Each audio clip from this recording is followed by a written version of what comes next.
యెహోషువ 7వ అధ్యాయము. శపితమైన దాని విషయంలో ఇశ్రాయేలీలు తిరుగుబాటు చేసిరి. ఎట్లనగా యూదా గోత్రములో జెరాహు ముని మనుమడును జబ్దీ మనుమడును కర్మీ కుమారుడునైన ఆకాను శపితము చేయబడిన దానిలో కొంత తీసుకొనెను గనుక యెహోవా ఇశ్రాయేలీల మీద కోపించెను. యెహోషువ మీరు వెళ్ళి దేశమును వేగుచూచుడని చెప్పి బేతేలు తూర్పు దిక్కున బేతావెను దగ్గరనున్న హాయి అను పురమునకు ఎరుకో నుండి వేగుల వారిని పంపగా వారు వెళ్ళి హాయిపురమును వేగుచూచి యెహోషువ యొద్దకు తిరిగి వచ్చి జనులందరినీ వెళ్ళనీయకుము, 2-3 వేల మంది వెళ్ళి హాయిని పట్టుకొనవచ్చును. జనులందరూ ప్రయాసపడి అక్కడికి వెళ్ళనేలా హాయి వారు కొద్దిగానున్నారు కదా అనిరి. కాబట్టి జనులలో ఇంచుమించు 3,000 మంది అక్కడికి వెళ్ళిరి గాని వారు హాయి వారి ఎదుట నిలవలేక పారిపోయిరి. అప్పుడు హాయి వారు వారిలో 36 మనుషులను హతము చేసిరి.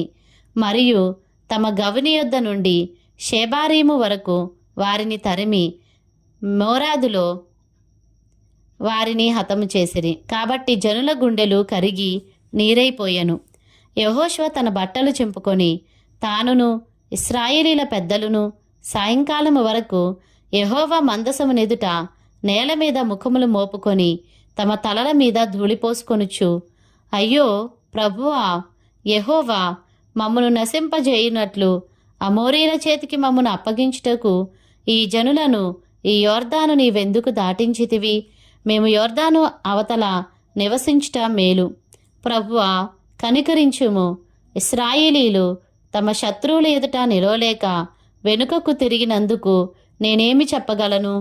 కనానీయులను ఈ దేశ నివాసులందరినూ విని మమ్మను చుట్టుకొని మా పేరు భూమి మీద ఉండకుండా తుడిచివేసిన ఎడల ఘనమైన నీ నామమును గూర్చి నీవేమి చేయుదువని ప్రార్థింపగా యెహోవా యెహోషువతో ఇట్లనెను, లెమ్ము, నీవేళ ఇక్కడ ముఖము నేలమోపుకొందువు.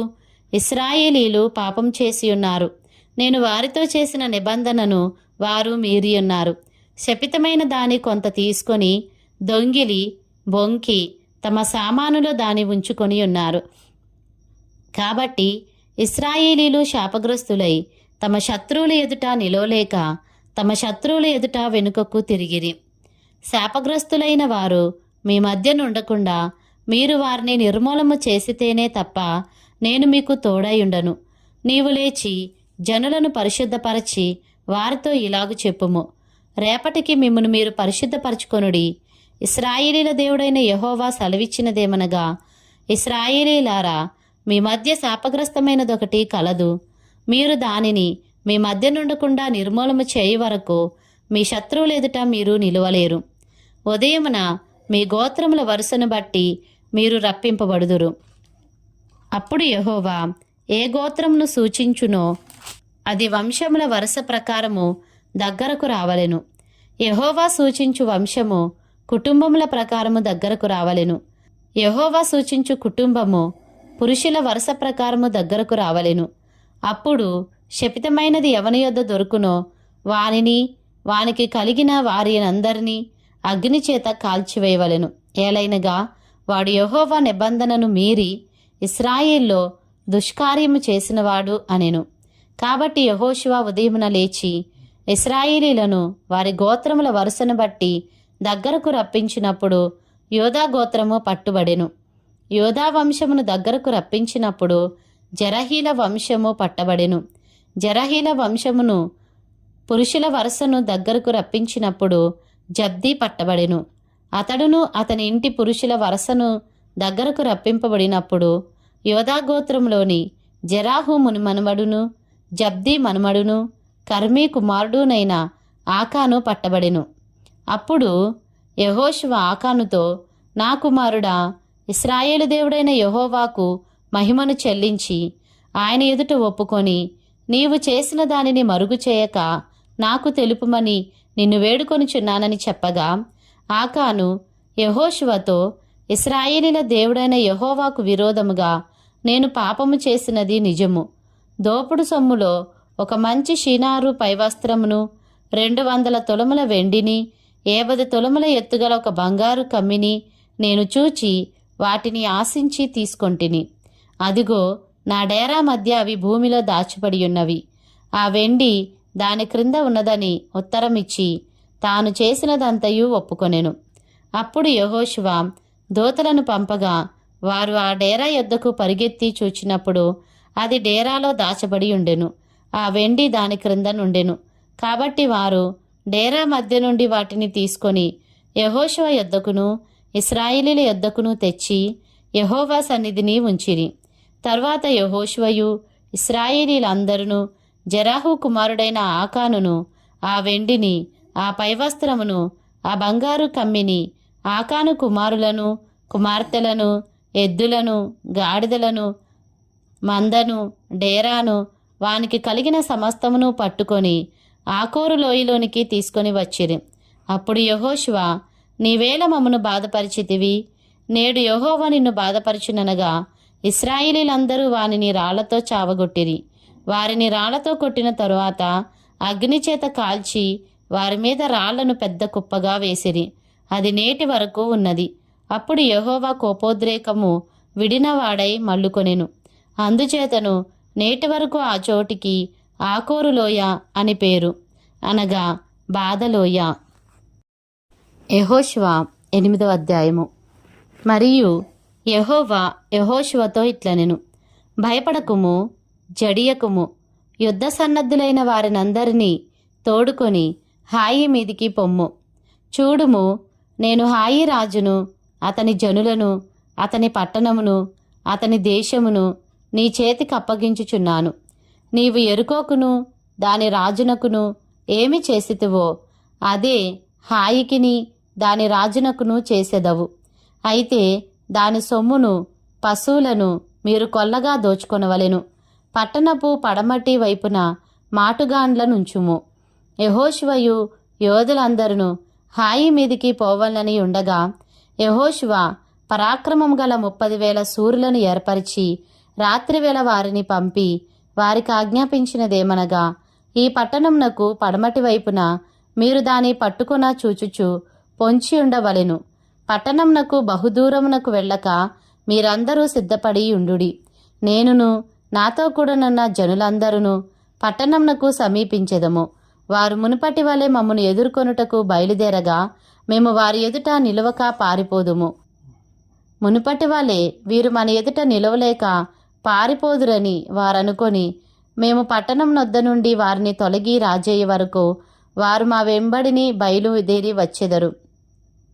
మునుపటి వలె వీరు మన ఎదుట నిలవలేక పారిపోదురని వారనుకొని మేము పట్టణం నొద్ద నుండి వారిని తొలగి రాజయ్యే వరకు వారు మా వెంబడిని బయలుదేరి వచ్చెదరు.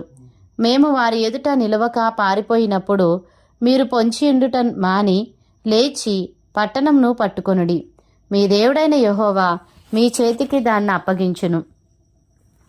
మీరు ఆ పట్టణమును పట్టుకొనినప్పుడు యెహోవా మాట చొప్పున జరిగించి దానిని తగులబెట్టవలెను. ఇదిగో, నేను మీకు ఆజ్ఞాపించి ఉన్నానని చెప్పి యెహోషువ వారిని పంపగా వారు పొంచియుండుటకు పోయి హాయి పడమటి దిక్కున బేతేలునకును హాయికిని మధ్య నిలిచిరి. ఆ రాత్రి యెహోషువ జనుల మధ్య బస చేసెను. ఉదయమున యెహోషువ వేకువను లేచి జనులను వ్యూహపరచి తానును ఇశ్రాయేలీల పెద్దలును జనులకు ముందుగా హాయి మీదికి పోయిరి. అతని యొద్దనున్న యోధులందరూ పోయి సమీపించి ఆ పట్టణం ఎదుటికి వచ్చి హాయికి ఉత్తర దిక్కున దిగిరి. వారికిని హాయికిని మధ్యను లోయయుండగా అతడు ఇంచుమించు 5,000 మంది మనుషులను నియమించి పట్టణంనకు పడమటి వైపున బేతేలునకును హాయికిని మధ్యను పొంచియుండుటకు ఉంచెను. వారు ఆ జనులను, అనగా పట్టణంనకు ఉత్తర దిక్కుననున్న సమస్త సైన్యమును, పట్టణంనకు పడమటి దిక్కున దాని వెనుకటి భాగముననున్న వారిని ఉంచిన తరువాత యెహోషువ ఆ రాత్రి లోయలోనికి దిగిపోయెను. హాయి రాజు దాన్ని చూచినప్పుడు అతడును అతని జనులందరూ పట్టణస్థులందరూ త్వరపడి పెందలకడ లేచి మైదానమునెదుట ఇశ్రాయేలును ఎదుర్కొని తాము అంతకుముందు నిర్ణయించుకొనిన స్థలమున యుద్ధము చేయుటకు బయలుదేరిరి. తన్ను పట్టుకొనుటకు పొంచియున్న వారు పట్టణమునకు పడమటి వైపున నుండిన సంగతి అతడు తెలుసుకొనలేదు. యెహోషువయు ఇశ్రాయేలీలందరూ వారి ఎదుట నిలవలేక ఓడిపోయిన వారైనట్టు అరణ్య మార్గము తట్టు పారిపోయినప్పుడు వారిని ఆతురముగా తరుముటకై హాయిలోనున్న జనులందరూ కూడుకొని యెహోషువను తరుముచు పట్టణమునకు దూరంగా పోయిరి. ఇశ్రాయేలీలను తరుముటకు పోని వాడొకడును హాయిలోనే గాని బేతేల్లోనే గాని మిగిలి ఉండలేదు. వారు గవిని వేయక పట్టణమును విడిచి ఇశ్రాయేలీలను తరుమబోయి ఉండిరి. అప్పుడు యెహోవా యెహోషువతో ఇట్లనెను, నీవు చేతపట్టుకొనిన ఈటెను హాయి వైపుగా చాపము, పట్టణమును నీ చేతికి అప్పగింతును. అంతట యెహోషువ తన చేతనున్న ఈటెను ఆ పట్టణం వైపు చాపెను. అతడు తన చెయ్యి చాపగా పొంచియున్న వారు మాటిలో నుండి త్వరగా లేచి పరుగెత్తి పట్టణంలో చొచ్చి దాని పట్టుకొని అప్పుడే తగులబెట్టిరి. హాయివారు వెనుకవైపు తిరిగి చూచినప్పుడు ఆ పట్టణం యొక్క పొగ ఆకాశమునకు ఎక్కుచుండెను. అప్పుడు అరణ్యమునకు పారిపోయిన జనులు తిరిగి తమను తరుముచున్న వారి మీద పడుచుండిరి గనుక ఈ తట్టైనను ఆ తట్టైనను పారిపోవుటకు వారికి వీలు లేకపోయెను. పొంచియున్నవారు పట్టణమును పట్టుకొని ఉండుటయు పట్టణపు పొగ ఎక్కుచుండుటయు యెహోషువయు ఇశ్రాయేలీలందరూ చూచినప్పుడు వారు తిరిగి హాయి వారిని హతము చేసిరి. తక్కిన వారును పట్టణంలో నుండి బయలుదేరి వారికి ఎదురుగా వచ్చిరి. అట్లు ఈ తట్టు కొందరు ఆ తట్టు కొందరు ఉండగా హాయి వారు ఇశ్రాయేలీల నడుమ చిక్కుబడిరి గనుక ఇశ్రాయేలీలు వారిని హతము చేసిరి. వారిలో ఒకడును మిగుల్లేదు, ఒకడును తప్పించుకొనలేదు. వారు హాయి రాజును ప్రాణముతో పట్టుకొని యెహోషువ యొద్దకు తీసుకొని వచ్చిరి. బీటిలోను పొలంలోను హాయి నివాసులను తరిమిన ఇశ్రాయేలీలు వారిని చంపుట చాలింపగా కత్తివాత కూలక మిగిలిన వాడొకడునూ లేకపోయినప్పుడు ఇశ్రాయేలీలందరూ హాయి యొద్దకు తిరిగి వచ్చి దానిని కత్తివాతను నిర్మూలము చేసిరి. ఆ దినమున పడిన స్త్రీ పురుషులందరూ 12,000 మంది. యెహోషువ హాయి నివాసులందరినీ నిర్మూలము చేయి వరకు ఈటెను పట్టుకొని చాచిన తన చేతిని తిరిగి ముడుచుకొనలేదు. యెహోవా యెహోషువకు ఆజ్ఞాపించిన మాట చొప్పున ఇశ్రాయేలీలు ఆ పట్టణంలోని పశువులను సొమ్మును తమ కొరకు కొల్లగా దోచుకొనిరి. అట్లు యెహోషువ హాయి నిత్యము పాడైపోవాలని దాన్ని కాల్చివేసెను. నేటి వరకు అది అట్లే ఉన్నది. యెహోషువ హాయి రాజును సాయంకాలము వరకు మ్రాను మీద వ్రేలాడదీసెను. ప్రొద్దుగుంకుచున్నప్పుడు సెలవీయగా జనులు వాని శవమును మ్రాను మీద నుండి దించి ఆ పురద్వారమును ఎదుట దాని పడవేసి దాని మీద పెద్ద రాళ్ళ కుప్ప వేసిరి. అది నేటి వరకు ఉన్నది.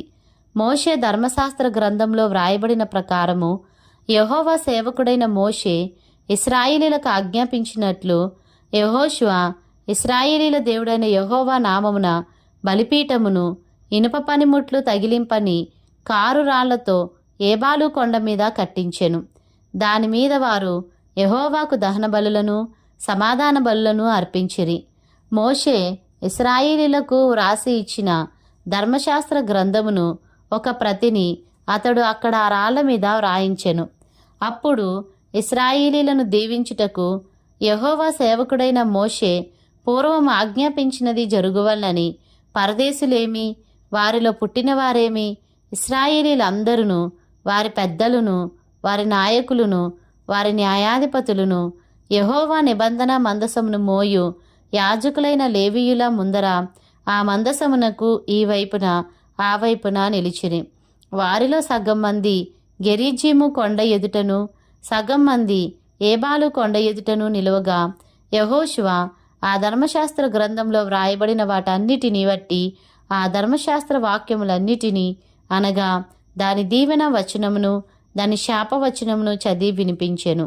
స్త్రీలును పిల్లలను వారి మధ్య నుండి పరదేశులను వినుచుండగా యెహోషువ సర్వసమాజమునెదుట మోషే ఆజ్ఞాపించిన వాటన్నిటిలో చదువక విడిచిన మాట ఒక్కటియూ లేదు. యెహోషువ 9వ అధ్యాయము. యొర్దాను అవతలనున్న మన్యములోను లోయలోను లెబానోను నెదుటి మహాసముద్ర తీరమందంతటను ఉన్న హిత్తీయులు అమోరీయులు కనానీయులు పెరిజ్జీయులు హివ్వీయులు యెబూసీయులు అను వారి రాజులందరూ జరిగిన దానిని వినినప్పుడు వారు యెహోషువతోనూ ఇశ్రాయేలీయులతోనూ యుద్ధము చేయుటకు కూడివచ్చిరి. యెహోషువ యెరికోకును హాయికిని చేసిన దానిని గిబియోను నివాసులు వినినప్పుడు వారు కపటోపాయము చేసి రాయబారులమని వేషం వేసుకొని బయలుదేరి తమ గాడిదలకు పాత గోనెలు కట్టి పాతగిలి చినిగి కుట్టబడి ఉన్న ద్రాక్షారసపు సిద్దెలు తీసుకొని పాతగిలి మాసికలు వేయబడిన చెప్పులు పాదములకు తొడుక్కొని పాత బట్టలు కట్టుకొని వచ్చిరి. వారు ఆహారముగా తెచ్చుకొనిన భక్ష్యములన్నీయు ఎండిన ముక్కలుగా నుండెను.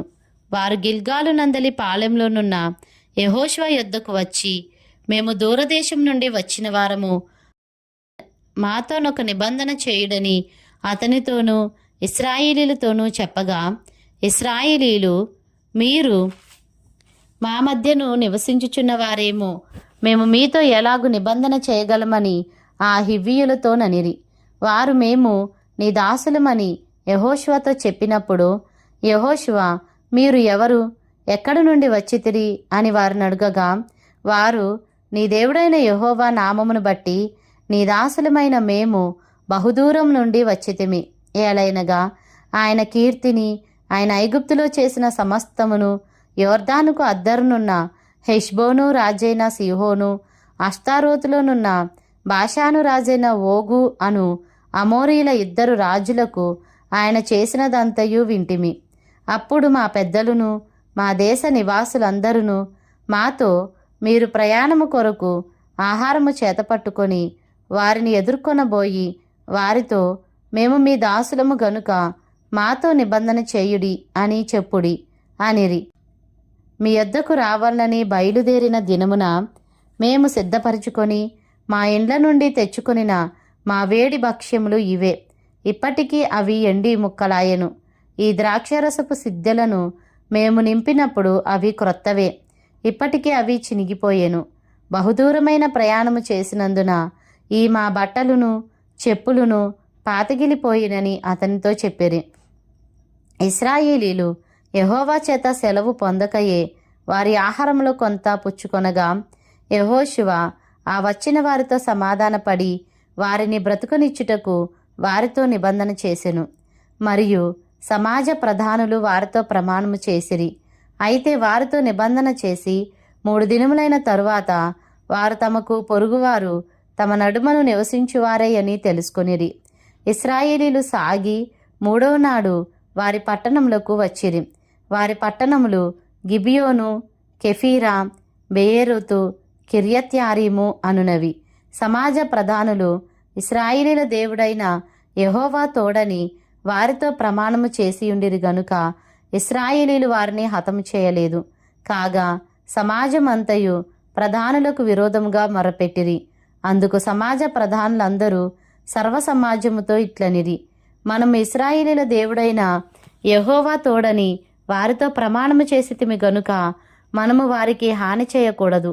మనము వారితో చేసిన ప్రమాణము వలన మన మీదికి కోపము రాకపోవునట్లు ఆ ప్రమాణమును బట్టి వారిని బ్రతుకునీయవలని చెప్పి వారిని బ్రతుకునీయుడని సెలవిచ్చిరి గనుక ప్రధానులు తమతో చెప్పినట్లు వారు సర్వసమాజమునకును కట్టెలు నరుకువారుగాను నీళ్లు చేదువారుగాను ఏర్పడిరి. మరియు యెహోషువ వారిని పిలిపించి ఇట్లనెను, మీరు మా మధ్యను నివసించువారై ఉండియు మేము మీకు బహుదూరముగా నున్నవారమని చెప్పి మమ్మునేలా మోసపుచ్చితిరి. ఆ హేతువు చేతను మీరు శాపగ్రస్తులగుదురు. దాస్యము మీకెన్నడూనూ మానదు. నా దేవుని ఆలయమునకు మీరు కట్టెలు నరుకువారును నీళ్లు చేదువారునై ఉండక మానరు. అందుకు వారు యెహోషువను చూచి, నీ దేవుడైన యెహోవా ఈ సమస్త దేశమును మీకిచ్చి మీ ఎదుట నిలవకుండా ఈ దేశ నివాసులందరినీ నశింపజేయునట్లు తమ సేవకుడైన మోషేకు ఆజ్ఞాపించినని నీ దాసులకు రూఢిగా తెలుపబడెను. గనుక మేము మా ప్రాణముల విషయములో నీ వలన మిక్కిలి భయపడి ఇలాగు చేసితిమి. కాబట్టి మేము నీ వశముననున్నాము. మాకేమి చేయుట నీ దృష్టికి న్యాయమో, ఏది మంచిదో అదే చేయమని యెహోషువకు ఉత్తరమిచ్చిరి. కాగా అతడు అలాగు చేసి ఇశ్రాయేలీలు గిబ్యోనీయులను చంపకుండా వారి చేతుల్లో నుండి విడిపించెను. అయితే సమాజము కొరకును యెహోవా ఏర్పరచుకొను చోటున నుండు బలిపీఠము కొరకును కట్టెలు నరుకువారుగాను నీళ్లు చేదువారుగాను యెహోషువ ఆ దినమందే వారిని నియమించెను. నేటి వరకు వారు ఆ పని చేయువారై ఉన్నారు.